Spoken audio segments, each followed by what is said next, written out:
യേശു പത്രോസിന്റെ അമ്മായിയമ്മയെ സൗഖ്യമാക്കുന്നു. ലൂക്കോസ് 4:38 മുതൽ 43 വരെ.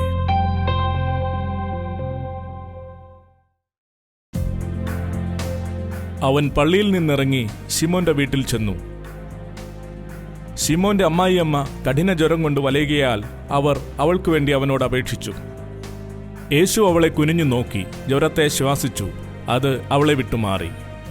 അവൾ ഉടനെ എഴുന്നേറ്റ് അവനെ ശുശ്രൂഷിച്ചു.